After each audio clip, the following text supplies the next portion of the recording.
Саламатсыздарбы, урматтуу угармандар, кутмандуу күнүңүздөр менен.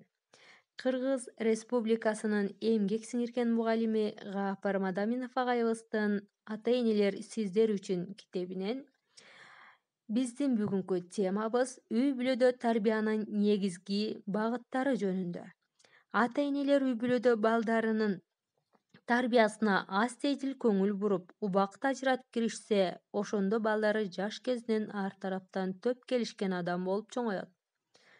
Ал үчүн эрте жаштан бала тарбиясында төмөнкү багыттарга көңүл буруусу зарыл. Дене тарбиясы. Чындыгында баланын акыл эси, адеби жөндөмдүүлүгү, жалпы эле адамдык сапаттары алгач анын ден соолугуна толук көз каранды болот. Дайыма өз убагында калориялуу, витаминдүү тамактанып, гимнастикалык көнүгүүлөрдү системалуу жасоо, өнөкөткө айланса, спортту сүйүп, өз убагында машыгып турса, баланын ден соолугу чың болуп өсөт. Кээ элер спорт деп өтө эле көп убактын кетирип коет. Ата-эне мүмкүн болсо, бул иште да үлгү көрсөтүп, гимнастика, спорт үчүн зарыл буюмдарды, гантель, топ жана башкаларды алып же жасатып берсе жакшы болот. Бирок буга чектен артыкча берилип кетип, билим алуу, кругозорду өстүрүү, адабий китеп окуу үчүн зарыл убакытты ушуга кетип калуусунан сак болуу зарыл. Андайлар өтө эле көп. Акыл эс тарбиясы.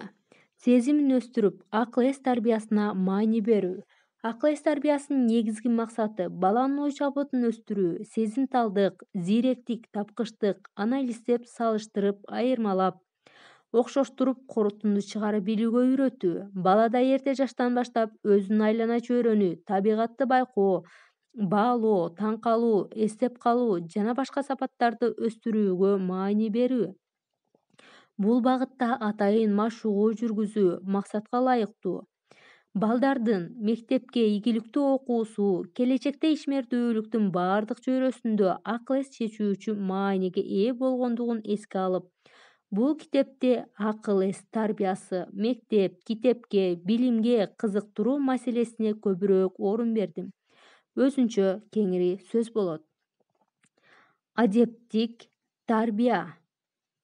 Ата-эне балдарды саламдашуудан баштап, баардык адамдык жакшы сапатка, ыймандуулукка, кайрымдуу, мээримдүүлүккө, берешем-марттыкка жана башка асыл сапаттарга тарбиялап, машыктырып баруусу зарыл. Себеби мен педагогикалык тажрыйбамда эң мыкты билимдүү окуучу, спортсмен, бирок адептик, инсандык сапаты төмөн болгон окуучуларды көрүп байкап жүрөм. Мисалы, алар эгоист, өзүмчүл, орой, кекирейген жана башка болушат.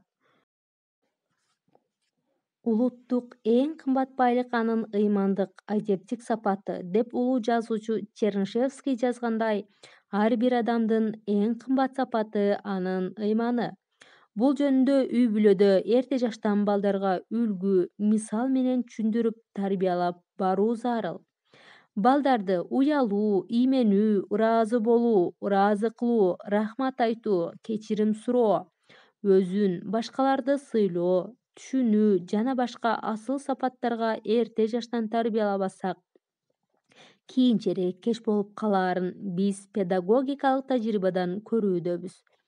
Көпчүлүк ата-эне өзүбүз да адеп тарбиясы десе, балдарды салам айтууга, чоңдорду сиз деп урматтоого жана башкаларга чакырып эле чектелип калат экенбиз. Ал эми чындап көңүл бурсак, адеп тарбиясы бул бир топ терең жана кең түшүнүк. Анын негизги өзөгүн баланы адамгерчиликке, ар-намыска, мээримдүүлүккө, чынчыл адилеттүүлүккө, маданияттуулукка тарбиялоо түзөт.